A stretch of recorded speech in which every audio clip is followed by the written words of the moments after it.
Welcome to Gumball Love. I'm Melissa Ledger, professional relationship coach, creator of Gumball Love and the Back to You Academy. If you're ready to stop the cycle of toxic men, get through the breakup once and for all, and finally get back to you, you are in the right place. This journey is about healing your heart, and you are encouraged to take the pace that is just right for you. In the process, you will build a foundation of confidence and strength that will make you unshakable, I promise. So get ready to level up your mindset and your lifestyle as you awaken the seeds of greatness just waiting to burst into full bloom. Let's do this.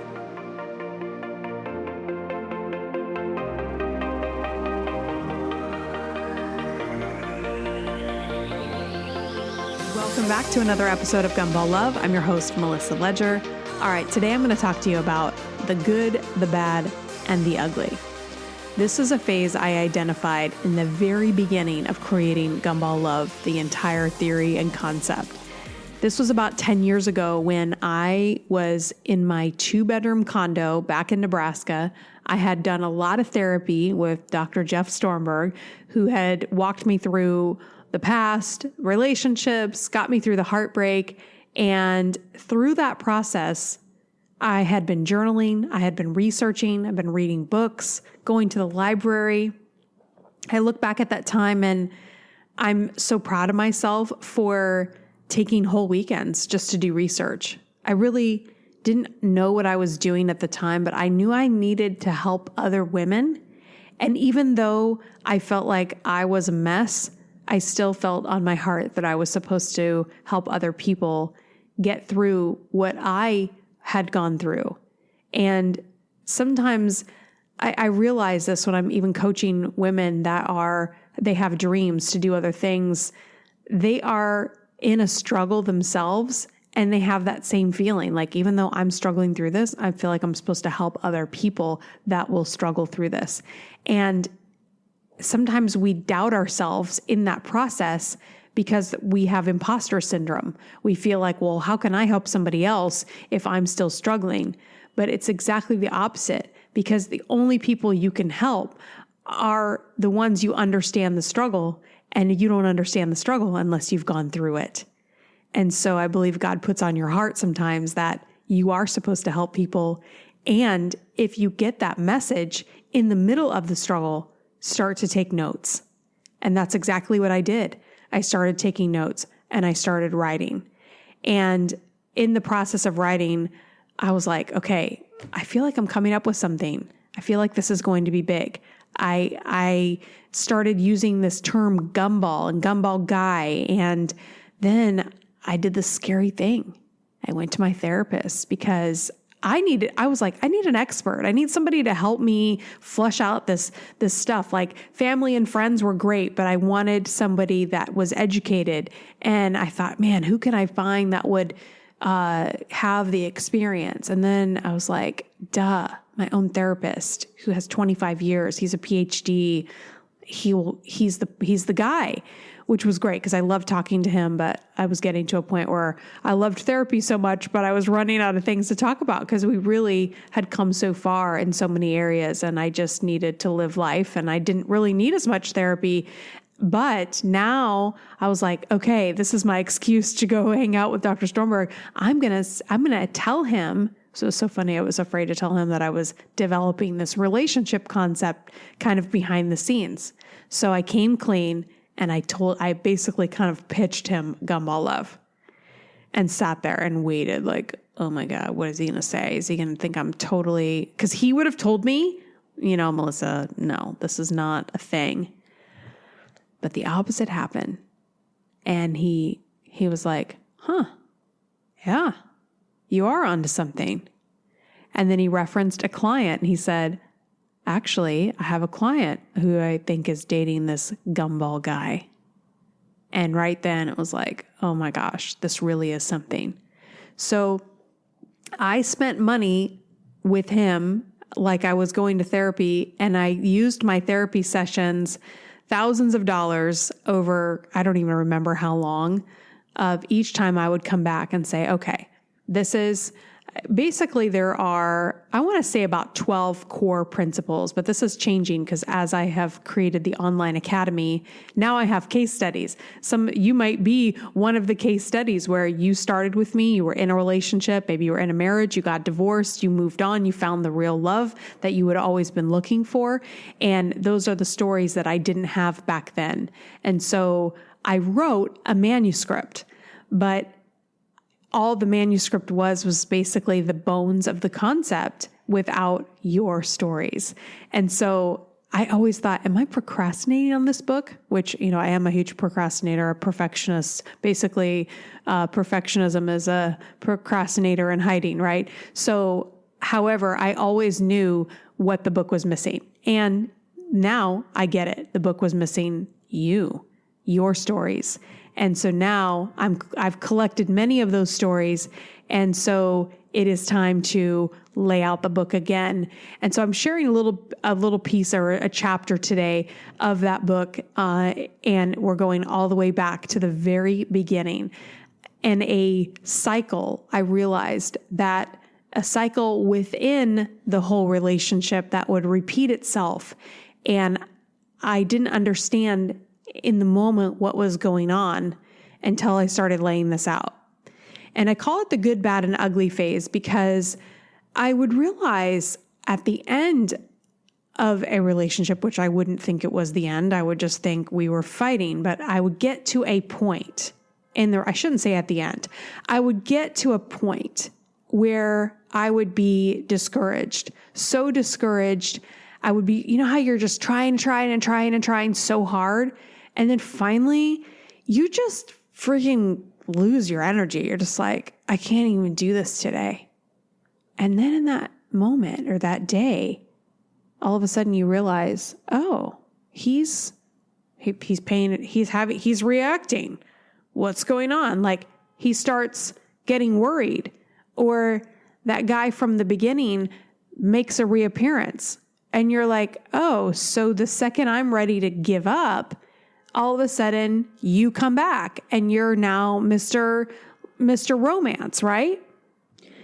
So I remember being so excited during these times because it was like, oh, the love that I remember, the feeling from the beginning, the destination we're always trying to return in a gumball love relationship. We're always trying to get back to where we know his full potential is without realizing that the beginning wasn't his full potential. It was just when he was high off of those first gumballs, the first gumballs in the relationship, that sugar high, those dopamine. The dopamine rushes are so much more intense in the beginning because everything is new. The first kiss, the first date, the first times you are expressing your feelings. It's all so magnified. And when it starts to, when you go into the relationship, then those things, the highs are not as intense anymore, but there are still highs. I want to be careful when I say we're still giving the gumballs, because really in a real love relationship, we shouldn't be, our love should not be received like a dopamine high. It should be received like a gem, like you're investing, that you should feel like you're giving him a pearl, you're giving him a diamond, you're giving him a ruby, and he's taking that and cherishing it. And it should be an investment that sits and securely grows and not something that is consumed or used. But when the gumball guy, when we meet him, he's so starving for validation that when we give, it's like, I often wish I could take this concept where you're giving a pearl and then he turns it into a gumball, chews it up and uses it and then asks for another. Not, like his love language is attention, where you are actually giving the real thing. And so when this happens, we start to think what we have to offer is not very valuable. We start to question the value of it, which is a whole nother podcast.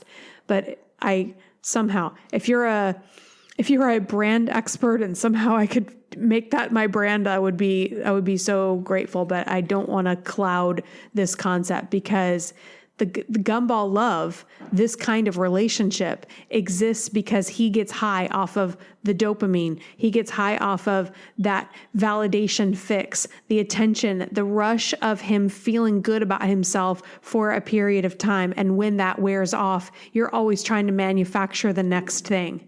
So when you start to look at the exit and you say, I'm out of here, or you just have a day where you're like, I just can't do this. And you stop, even when you stop texting him, he notices immediately because you're the source of his validation. And when that source starts to look like it could go away, that's what wakes him up. And he goes, oh, wait a second. But when we don't know this is happening, we think he really cares. And it doesn't mean that he doesn't care at all, but just go with me on this, okay? We think, oh my gosh, he's really ready to invest. When actually he's chasing his source of validation. He's chasing this person that makes him feel secure. Sometimes you're in a relationship where, maybe you're living together, you're paying half the bills. Maybe you have a routine. You get comfortable in that routine, but you're really not thriving in this relationship. He's not really contributing. You're really doing most of the work, but he's in this space where it's like he's gotten used to depending on you. And it's not like you're sitting there feeding him gumballs like all day long, but that he's just become dependent on you being there for, maybe you're financially supporting him. Maybe you're just, like I said, paying half of the bills. Maybe you just have gotten into this routine where when he starts to feel like that could go away, he's not participating in his own life even. He's not even showing up for himself. So when you start to pull some of that support away from him, he starts to feel his foundation go soft and he's like, uh-oh, I better do something. So this is where the good, bad, and ugly phase kicks in, because then he starts to do things. He starts to show up, which gives you false sense of hope. This is what used to happen to me, where I used to think, oh my gosh, okay, we had this great dinner. We had a really good talk. Things were amazing. He was opening up. And it would be good for a while. And with each guy, I want you to kind of note, every guy kind of has the time frame where they can keep it good. Sometimes girls will tell me, yeah, when we do this, he's good for about 2 weeks or 2 months, or maybe it's like 4 months, but then things slowly get bad again. And everybody's good, bad, and ugly can be totally different. My ugly would be like Jerry Springer moments, and where I was screaming and yelling, and I would get so angry. But really, I was so sad because I was fighting so hard for this guy to just, come on, we had it. It was so great in the beginning. Like, we had so much fun. Like, why are you throwing this away? And I would be just devastated, and I would cry so hard, and I would be so upset. And then I would see him be like, but I do love you, and I want to be with you, and I don't want us to be this way. And then I'd just be like, okay, then let's stop doing this. Stop hiding from me. So I would say all the things, right? And I would really feel like, okay, we got somewhere. It would be in that ugly phase, crying, yelling, screaming, where you'd be up like all night. It's like 4 a.m. and you're just sitting there exhausted. And then I remember they'd be like, okay, well, we need to go to bed, or I got to go home. I got to get ready for work. And it was like, okay, I guess, yes, we do have to resume life. But it just felt, sometimes even when I felt like we had resolved some things, it still felt incomplete. And I'd be so tired. But then I'd get a text. Hey, do you want to meet after work? I just want to see you. So then you're like cuddling. He comes over and you're still exhausted from the night before, but you love him. So you're feeling his arms around you, but it's like, it's a little bit hollow. It feels like something's missing. And you're not really sure why or what is missing. You don't know how to fix it. But it's like this raw pain, love, passion, all these things mixed together. And so you just close your eyes and feel his arms around you. But I remember getting to a point where it was like, I feel your arms around me. I feel your affection, but I no longer feel security. I no longer feel like I can depend on you. So as I go forward in my day, I really still don't know what to expect. And so then even if he would show up, I was always kind of anticipating when it was going to get bad and when it was going to get ugly again. And so I had no idea at that time. It was just consuming my whole life.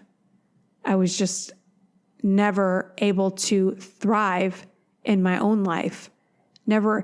It never occurred to me that the things I was struggling with personally were because the energy was being sucked out of me by constantly worrying about what he was going to do next and how it was going to, like what he was going to do next and what was going to happen. And it always felt like the relationship was always a threat that it was going to end or that, and then sometimes I would just be like, I can't do this anymore. But I didn't know how to get out. I didn't know how to bring it to an end because every time I would try to bring it to an end, he would fight for it, which would always confuse me because when I was trying to make it work, he wasn't putting in effort. But as soon as I would stop putting in effort, that's when he would try. This is when the books that really tell you like how to create a chase in a man, those books, I would pull them out and be like, okay, is this what I'm supposed to do? Like, am I supposed to create mystery and not be available and make him wonder where I am? You know, all that BS. That advice is teaching you. In fact, I've realized that some guys that are writing that stuff, they are gumball guys themselves, and they are teaching women how to deal with them when they're being moody, when they're being unavailable. So they're teaching you how to, if you want, you can play that game, but it is a game. But there is no intimacy in that game. Because as soon as I start manipulating or altering how I normally authentically show up, then I'm no longer connecting from my real self. So when I'm not being real, then I can't, like, I was just talking to a client where I was telling her, when your friendship is not intact, your sex life won't be good. Because when you are really friends and you can just be your total self, that's when you're uninhibited in your sex life. But when you're not really communicating or you're being fake or you're playing games, sex will be mechanical. It'll be purely just physical. You won't have that connection. The passion won't be there. It will feel off. This is why casual sex is always, I know like 95% of people are not having good sex in casual sex because it's only the physical. It's like, okay, maybe you can just get to that physical place, but without the rest of it there, it's empty sex. And so you might feel like you're having empty sex because if you're playing the game and you're not really communicating authentically, then it will all feel hollow. And that's exactly what I put this in this manuscript. I said, if you get what you've always been waiting for and you still feel hollow inside, chances are he isn't giving you the love and the emotional support that you need. When he shows up and he's Mr. Romance and he seems like he's present, yet you still have that hollow feeling, it's because, in my next manuscript, I would say he's not showing up as your friend. So I'm just flipping through here. And this is when also he gives you sometimes flowers. Have you ever gotten flowers and it's like You dug a huge hole, and then there's one bouquet of flowers in the huge hole. It's like, it doesn't fill it. It's just not enough. Flowers, the Gottman Institute tells this beautifully. He says, when you are in a relationship, and he gives this great example. He said, my wife and I, we were going to bed, and I was all excited to read this book that I've been reading. So he's like getting ready for bed. He's like, he can remember where he left off in the book, and he's all excited to get back in. Then he sees that his wife is like sitting on the edge of the bed, and she's like, she's sad about something. And so he's like, oh man, he was thinking I could just pretend like I didn't see it because I just want to read my book. I don't really want to get into something. But he's like, no, I got to ask, what's wrong, baby? Oh, I just had a really hard day at work. So he calls that turning toward her. So in the moment, he was tempted to put himself first, but he put her first, and he addressed what was going on. It only took a few minutes, gave her some affection, talked through whatever she was talking through. Then he could go back to his book. And so he refers to that as turning toward your partner. He said, so the next time, so then the next day, if we get in a fight about something, and then I tell her I'm sorry, or I give her some flowers, it repairs the damage, because I'm only repairing the damage from that incident. Because in other circumstances, I turn toward her. I turn toward her 9 times out of 10, turn away from her 1 time out of 10. So, and actually he said, healthy couples turn toward each other 5 times more than they turn away. So when we have been turned away from way more than someone's turning toward us, these efforts in the good, bad, and ugly stage, when they're trying to be good, these efforts feel hollow and they fall short because there's such a chasm between you, and there's so much work to repair that damage and all the turning away, that in order to really fix the relationship, you have to consistently turn toward each other over and over and over and over again, and make that so consistent that finally that becomes the new level of that becomes this, actually you rise to that steady level where I want you to think of I always use this example. Think of when you first meet, when you fall into gumball love, you spike way high, like a tick on a heart rate monitor. But then you have your first fight, or the first thing that pops that infatuation bubble, and then you fall down. But you're still and happily married people are kind of right in the middle. It's not like they're blissfully happy all the time, but they're never at a really bad low. They maintain a steady, they're having a good life, they're dealing with work and family and eating right and exercising and family drama sometimes and work stuff, but they come together and they make it steady. And they have good times having babies and their friends having babies. There's things that happen that kind of create little spikes along that straight line, but that straight line is a steady, happy zone. It's not Hollywood happy. It's not over the top. It's just steady. But a lot of us that have been in gumball love, we've gone way above that line. So we're way up here in movie love. And then the first blip happens and we drop. But we're still not even that first drop doesn't take us to where the happily married people are. So we still feel like we have something way better. But eventually the third or fourth drop takes us below that line where those happily married people are. Now we're suffering. Now maybe there's cheating. Maybe he's ignoring you 4 times out of 5 and you're not getting any response and you're feeling lower and lower and lower.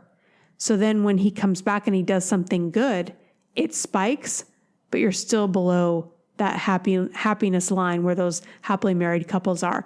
I realized this where I was like, oh, happily married couples sit here. I always thought I had it better, but I was always in this steady decline. And when I thought things were getting better, I wasn't even coming up to the straight line anymore. I wasn't even at the happy mark or just the happy, steady, regular everyday life. This is where they maintain that it's smooth waters.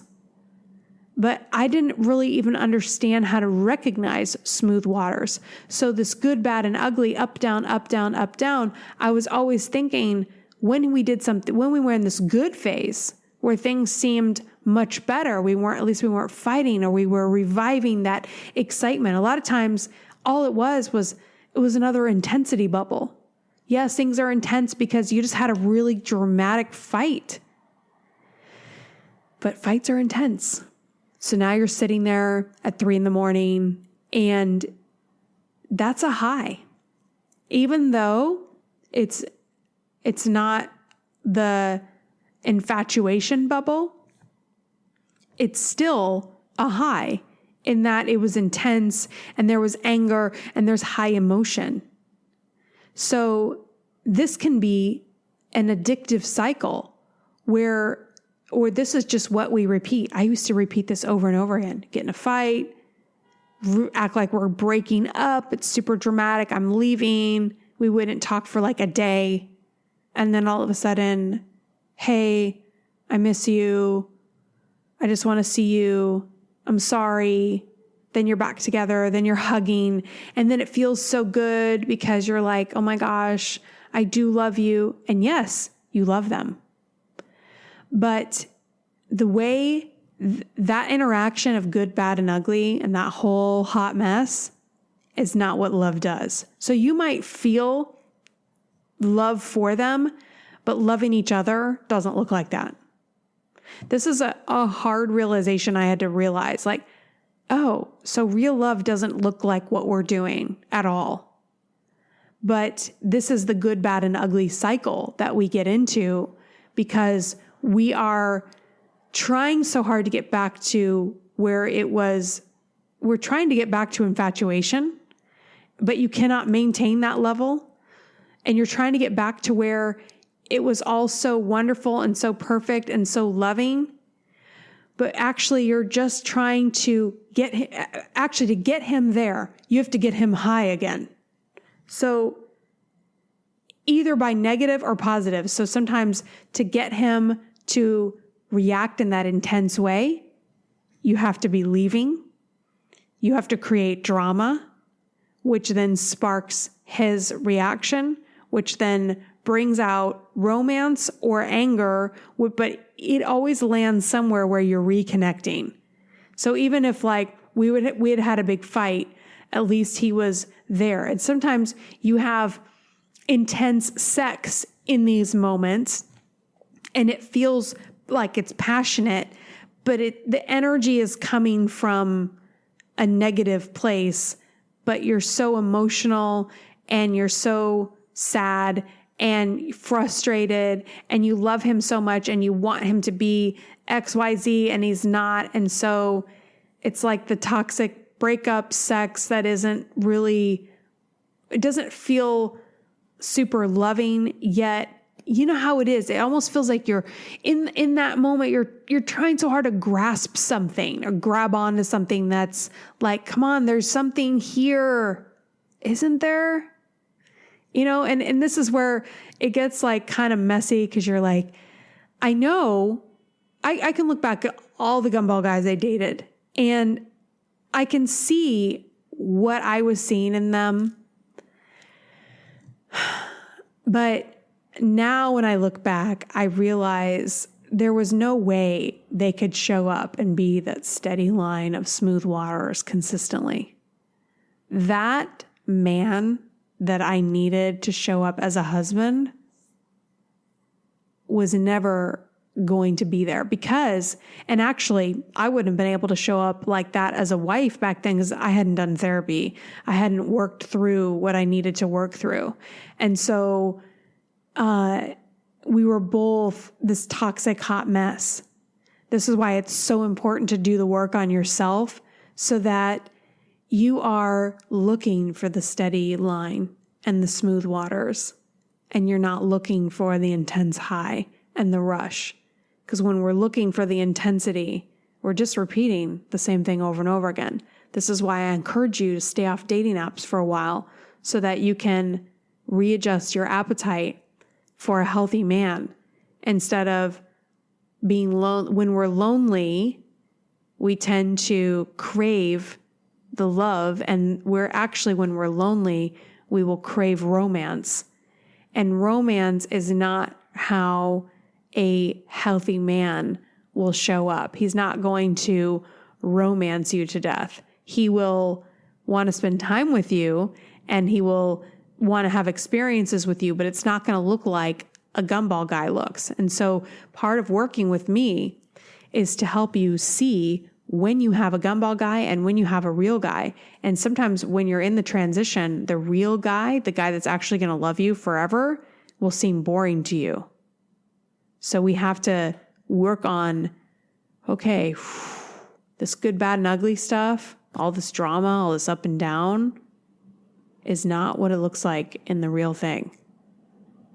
And the intensity that you're used to in the beginning of a relationship is not what it's going to look like with a real dude who's legit and who's just going to be steady. He'll have his own life.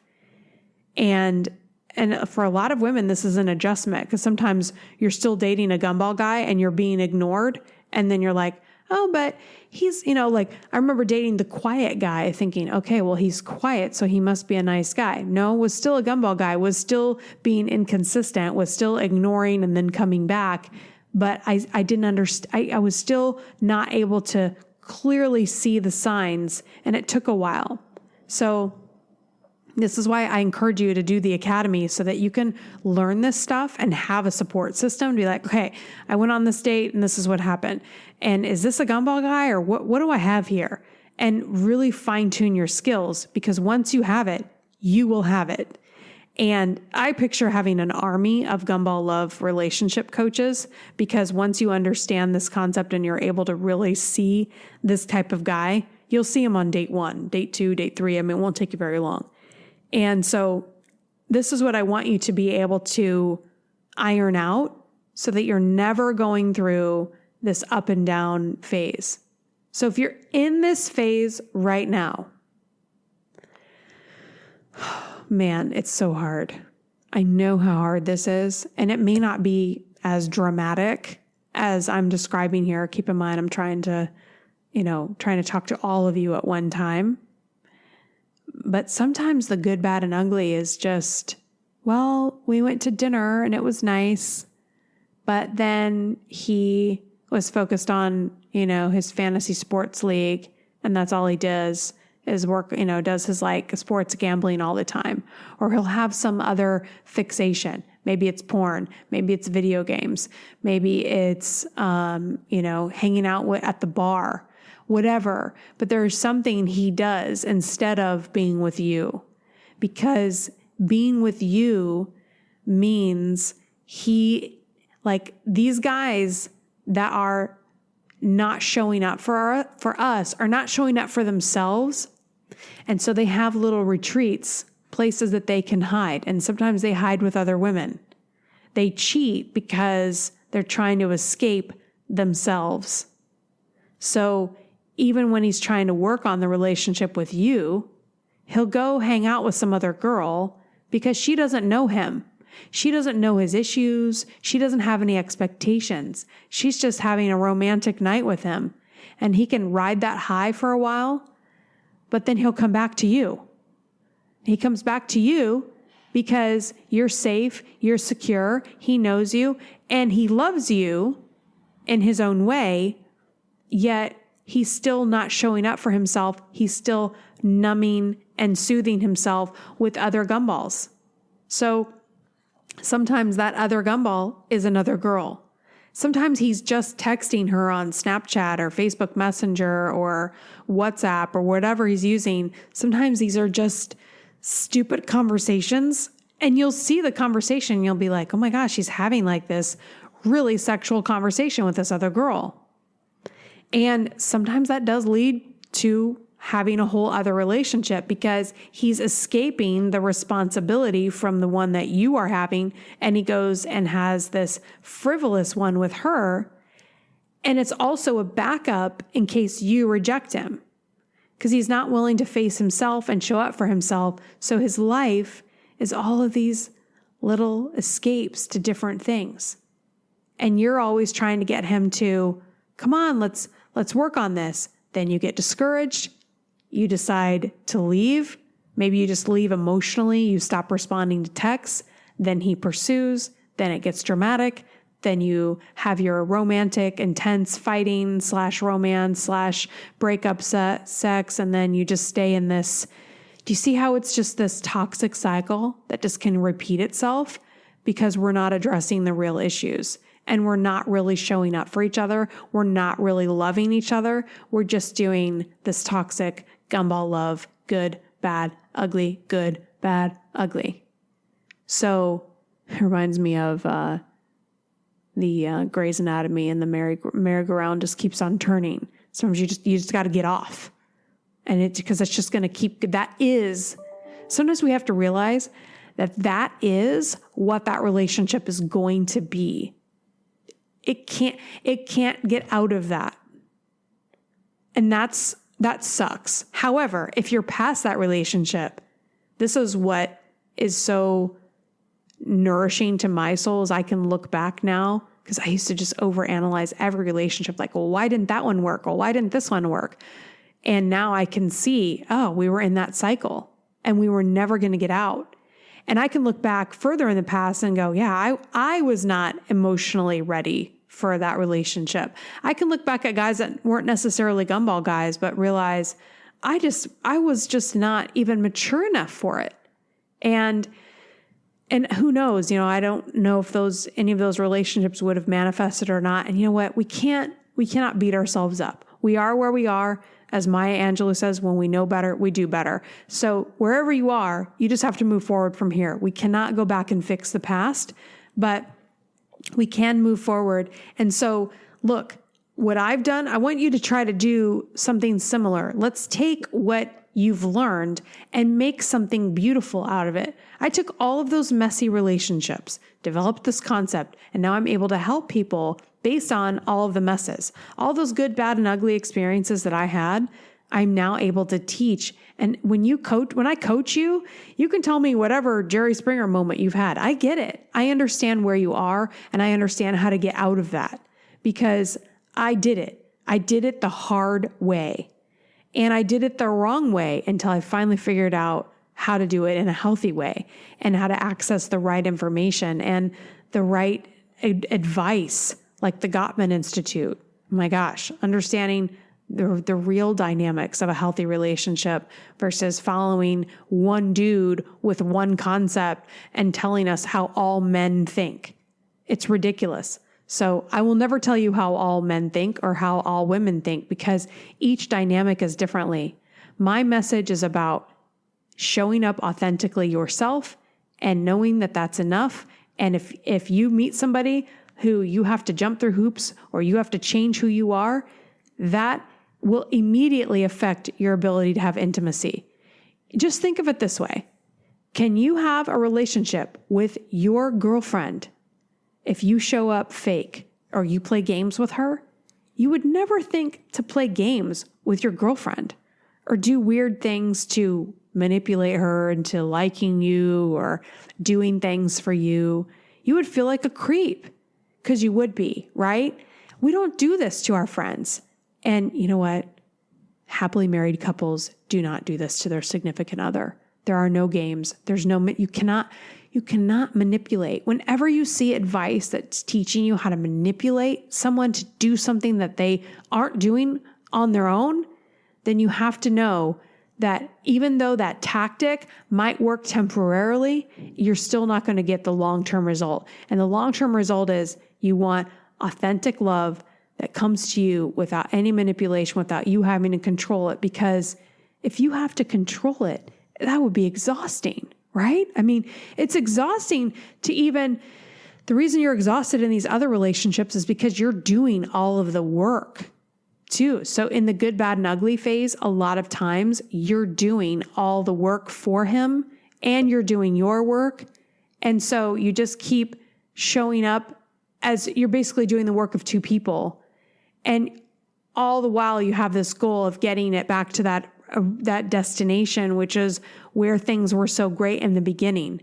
And it was so great in the beginning because he was high off of all those gumballs, all that attention, all that validation, all the schmoopy lovey-dovey got him feeling, it's so great in that phase. But imagine being in that phase and it being a drink of water, like making you feel so refreshed and so great about yourself. Imagine needing the validation that comes from infatuation so badly that you're just soaking it in and you're not really connecting with the other person. That's what's happening in gumball love. So what we interpret as real connection is actually the high of validation from infatuation. So when we're trying to get back to the destination, it's a false place. It wasn't even real. Who he is what you see in the bad and the ugly and the everyday. When you're giving him no instruction, that's who he really is. Can he change? Sure. If he decides he wants to change. And if he decides to put forth the effort, and if he puts forth the effort consistently over time, turning toward you, and also turning toward himself. But do you see habits where he turns away from himself? Is he going, sometimes it's like, is he going to change? Like, well, I don't know. Is he going to therapy? It's kind of like asking somebody, well, are they going to lose weight? I don't know. Are they eating right? No. Are they exercising? No. Are they even talking about it? No. Do they even care? No. Okay, well then you're sitting there waiting for this person to get in shape when they have absolutely not even the mindset to even think about it. Are they going to see a dietitian or any kind of a personal trainer? No. If it's no on all of that, then we would have to ask ourselves, why am I waiting for somebody to get in shape, to really be motivated? Why am I waiting for them to be this person that goes to the gym? It's like we're standing at the gym waiting for them to show up when they don't even have a membership. You know what I mean? Like, what are we doing? We have this expectation based on false information from the beginning. And so we have to be honest with ourselves and look at this person and go, who is this guy today? How does he show up every single day? And that is the reality. And is that who I want? Do you want the guy that shows up every single day? Or are you chasing a guy that you hope shows up at some point? Are you chasing a guy that you think is in there, is in there? He's talked like that guy here and there, but what does he do 95% of the time? That's who he really is. And it sucks. I realize I don't deliver a great message. However, here's the best part of this. Once we let go of, it's like, yes, it sucks to hear this, but it also sucks to stay and not really get the real thing. Because when we walk away, we actually give ourselves a chance at real love. Just like I told you guys about Emily in my last podcast and in my email to you guys for the academy. She went through the academy a few months ago and actually found the real thing.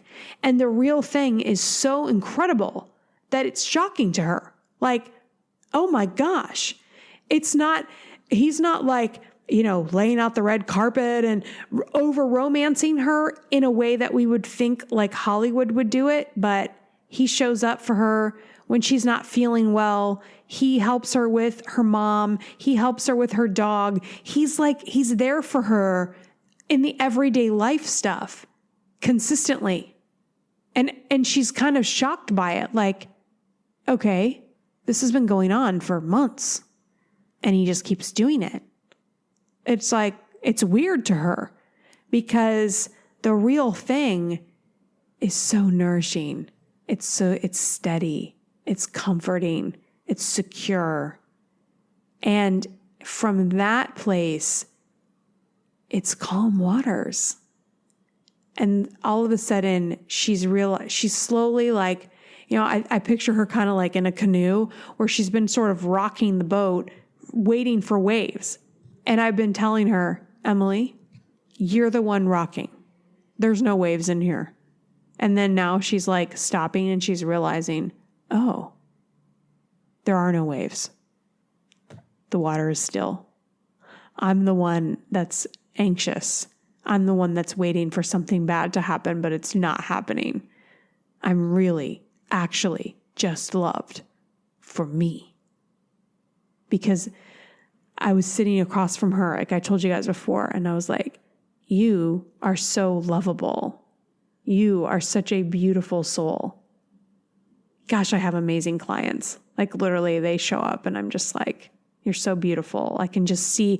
And that's what makes me so happy to help you, because I know you have such a beautiful, giving, loving heart. And when you are presented the real thing, you'll be able to finally give and have it be received.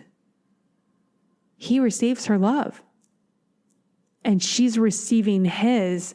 And to be able to feel that deposit, that investment in you is so powerful and so, what's the word? It's like when someone invests in you, it's so much better than a compliment. It's so much better than a romantic evening, because it's so much deeper and it's long-term. It's something you can depend on. It's a foundation that's unshakable, because you realize the person on the other side is just as in it as you are. They're just as committed, and they losing you would be so devastating to them because they want you, not what you do for them, not the gumballs. They're not looking for gumballs, because they see everything you give as diamonds, pearls, gold. It's so valuable. And with the gumball guy, we give and we give and we give, and he just uses and uses and uses. It's like he takes a diamond and he just treats it like a cubic zirconia, and he just discards it as if it's not that he thinks that you're worthless. It's just that he is so empty that he can't even receive the real thing. He's always looking for something that numbs him versus invests. Like if I go to a heroin addict and I hand them diamonds and jewels, they'll trade that in for the money and use the drugs, because they want the high more than they want that long-term investment sitting there. You could hand an addict a treasure chest and they're going to convert that cash into something they can use. They're going to use the drug because they want the high, because the high numbs the pain. So we are with people that are numbing pain instead of being able to have pleasure and enjoy life. So you want somebody that you can experience life with, that you can really enjoy it.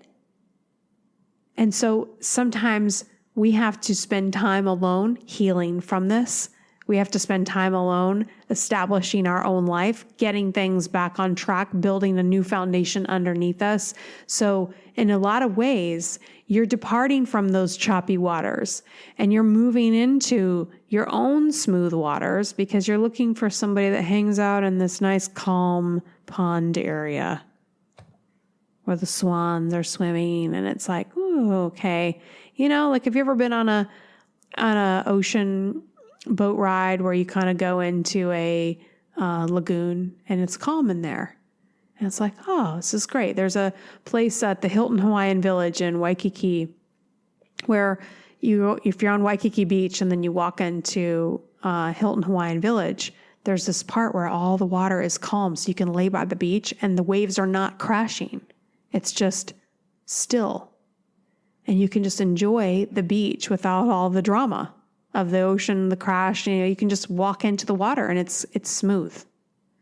I want you to get to the point where your life feels like that, so that when somebody else calmly comes up to you, you're like, you feel like that's normal. Because when you're on this choppy water and somebody comes up to you calmly, you can't even see them. You don't even realize they're calm because you're moving around too much It's like we're unsettled. So we have to get ourselves to the point where we kind of disassociate from all the drama from these past gumball guys. We reacclimate or reestablish or even establish for the first time a life that's meaningful, a life that we love, a life that's secure, solid, where you're going after your dreams, where you're doing well in your job, where you're at the gym, where you've got hobbies and you've got friends and your life is full. I want you to commit to creating a full life for yourself that is so inviting to a person that also has a full life. And those two lives coming together is the magic that we all really are looking for, because that combination is two investors coming together, investing in each other, encouraging each other, building each other, because they're both full, right? You want to come to the relationship full and ready to give. We don't want to come into a relationship empty and lonely and feeling like we need. I really need a guy. I just want a guy. We have to push past that. And so I'm the girl you come to when you're at that point. Okay, Melissa, I'm ready. I'm ready to have the life I was always meant to live. I'm ready to let go of this guy, even though I know I love him and I want this to be the guy so bad. I know in my heart it's not the one. And I'm here for you to walk you through that process for as long as it takes. I don't care if we work together for a year and it takes you that long to let go. I completely understand, because this process of letting him go is not easy. So wherever you are, even if you're out of the relationship and you're still holding on, trust me, I understand. When I love hard, I love big, I love for a long time. It's really hard for me to let go once my heart goes over that line. And even when it's unhealthy, even when it's toxic, even when it doesn't make sense, we still have to get over it. And a lot of people in our lives just don't understand how long that can take. And it can get embarrassing to continue to go back to those same people. So I want to give you some reprieve. So the next Back to You Academy will start, if you're listening to this as it comes out, this is September 2019. We will start again October 7th on Monday. So every Monday night, 8:00 Eastern, we get together in our group coaching. And then you will immediately have access to all of the content that is inside the academy, the modules, the videos, the audios, the worksheets, all the stuff that you need. I think of it as a library of content that you have, that you can pull things off the shelf wherever you are, from heartbreak to completely in full bloom. Wherever you are, if you're healing or you're blooming, I want to get you to be able to help you through that whole process. So I designed the academy to be able to take you from the beginning to where you are in full bloom and you're in that place where you're loving your life and you are happily single. I want to get you to the point where you're happily single so that you are steady, you're secure, and you're ready for that healthy relationship that you so deserve, that's really going to contribute and add to your life, so that you meet your other alpha male, right? You're the alpha, he's the alpha. Remember, we always say there's two alphas. There's never an alpha and a beta in a healthy marriage. There's two alphas, two equals. And that's ultimately what I want to find for you, so that you have children in that beautiful family where my goal is to have children grow up without ever seeing anything but authentic, pure love. And that's what I want for you. Even if you already have children, it's not too late. You're going to be able to establish yourself, so they'll see you rebuild yourself. They will see you invest in you and get back to you, as my academy is called. And then trust me, if you have kids, they watch you do this. I watched my own mother do this. And I have such respect for her, because she put her whole life back together. When my parents divorced, my mom started over. And she had a dream of being a flight attendant to fly the celebrities and the movie stars and the politicians and the most wealthy people. She wanted to fly on private jets. She had no experience as a flight attendant.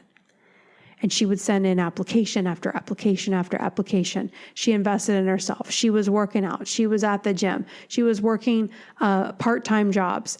And then one day, one of those airlines said, we'll give you a chance. She started working for one of the airlines, but it still wasn't her dream. So she kept applying for that private jet. One day, they called. And she just finished her 20th year at her company as a private jet flight attendant. And she's been flying countless movie stars and celebrities and the most wealthy and famous people, serving them their fine dining. And she's traveled all over the world. So I watched my mom go from no experience being a stay-at-home mom to just finishing her 20th year at her dream job. I remember her filling out these applications and trying to get her application to stand out so she would FedEx it. We had no money, but she was spending money to FedEx her application and her resume so that it would land on the desk of somebody and they would see it. You know, back in the day when you weren't emailing your resume, you were mailing it in. So you had to make your resume stand out. And she would do it every week. She would fill out all these applications over and over and over and over again. But I watched my mom rebuild herself and establish herself so that she became secure, that she became solid, that she became confident, and she didn't need a guy to do any of that for her. And I'm telling you, it was such a message to me. And it always taught me to be able to support myself, to never let a guy take my power away, and that I have never been dependent on a man financially. And it really helped me become very successful financially because I watched her struggle. So I did not ever have that struggle. So I'm telling you this right now, because if you have children, younger or even teenagers, let me tell you, I was a teenager when my mom started that process, and I will never forget it. And it's a lot of who I am today. So I want you to know that if you're thinking about, and wherever you're sitting right now, when you make this decision to get back to you and choose yourself and invest in yourself, let me tell you, you will not only impact those close to you, like your children, but your friends, your coworkers. You will inspire people that you never imagined. Trust me, there are people that came to me for coaching that were my childhood bullies. Two of my childhood bullies I have coached as clients, which shocked me. I could not believe it. One of my very first clients reached out to me, 15 years after high school, and was like, 15 years after high school, maybe even less, and asked me to coach her. And I was like, oh my gosh, I can't even believe this is happening. Like, you just never know the people you will inspire. You never know what your life is going to lead. You never know what your purpose will ignite in other people by just taking that first step for yourself. All right, so that is it. Of course, in New York City podcasting style, we have the sirens, the soundtrack of New York City to end this podcast. But maybe the siren is going to let this be the symbol of urgency that I want you to have for your life. Because as they say, this is not a dress rehearsal. We only get one shot. There's not a bunch of chances. There's not a bunch of redos. We're live right now. We're on the air. It's real life. It's happening right now. You're on stage. Whatever you're wearing is whatever you're wearing. Like, the lights are on, the mic is on. It's happening. So what are we doing? You know what I mean? I had to make that choice. And like I told you in the email, when I was standing in that jewelry store and I had to choose between getting married or pursuing my real purpose, moving to New York and doing this, I knew, it was so weird, but I knew you were out there. And I knew that choosing the lifestyle that would look good on social media was going to forgo so many women being in the wrong relationships. I knew it in my heart. Let me tell you, when your purpose is in you, sometimes your life does not look anything like what it will look like when your purpose is fully manifested. But we know those seeds are in there. And I knew I was supposed to help women. I had already had the gumball love concept fleshed out. I just hadn't shared it with anyone, but I knew that it was big and I knew what I was supposed to do. And I also knew that if I stayed with that guy, that I would never be able to have the energy to bring it into the world.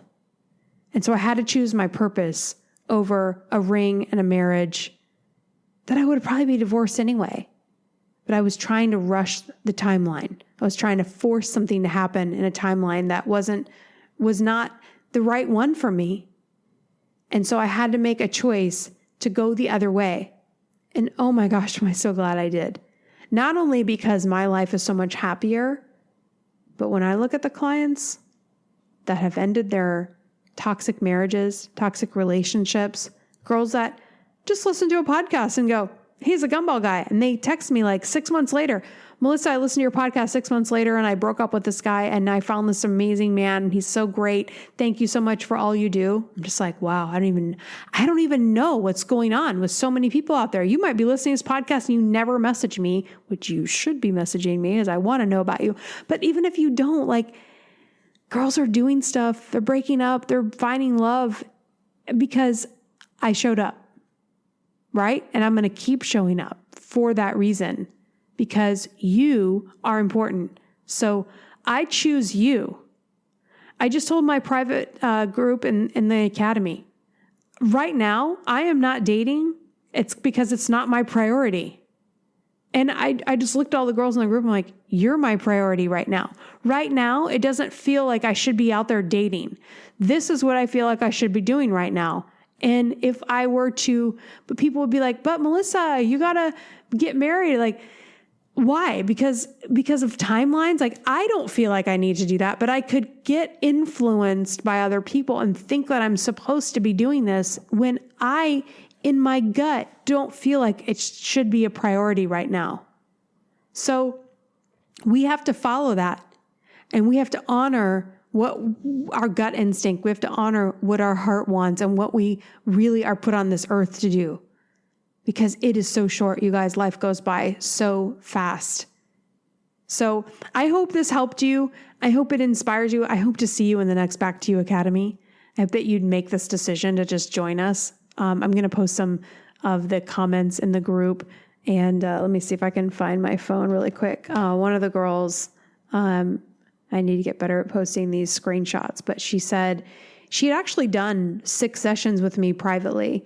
And I said, you're at a point where I would really like to see you. You're at a point where she did break up with her guy and she's made huge progress, but I really wanted her to be supported in this journey because sometimes when we make a decision to break up, it's like we're kind of a wobbly deer out there. We're walking around, but we're still not, we're still not secure. And so I wanted her to have that sense of, I still want her to be supported throughout this journey because sometimes we can get weak. And so I'm just pulling up the comments here. And we were talking about her relationship. She was posting all these things. And she said, one of the other girls said, this is the one place I feel comfortable to talk about this versus with friends that don't understand it. I'm so happy to be a part of this group. And then the other one said, it's definitely not easy. Thank you for sharing. It's always amazing and encouraging to know I'm not the only one in this situation. One other person said, I was in a similar situation. I know exactly how you feel. She made other comments. I don't want to give too much out. There was this is the girl that she had done sessions with me, but she was like, I don't know, should I do the academy? And she goes, I was so nervous about it all, but now I show my face on camera. That's progress in and of itself. So it's so great to see how these girls have really, it does seem scary at first to join this group. Like one girl's like, well, I'm going through this situation. Like, why would I be in a group? Like talking about it with other people I don't know. It seems weird. But now she's like, oh, I totally get it. This is amazing. And it just, I gave the little Bugs Bunny little ears that come down in the hearts. Like my heart just is so overjoyed to see this happening in this group where women are helping other women. So sorry, I turned on my phone to read those comments and now all my notifications are firing off. So I'm going to leave it here for now, but thank you so much for joining the podcast again. I'd love to hear from you if this helped you, if you had an aha moment. This was a deep one. This is pretty intense. Good, bad, and ugly is not an easy phase, but let me know what you think.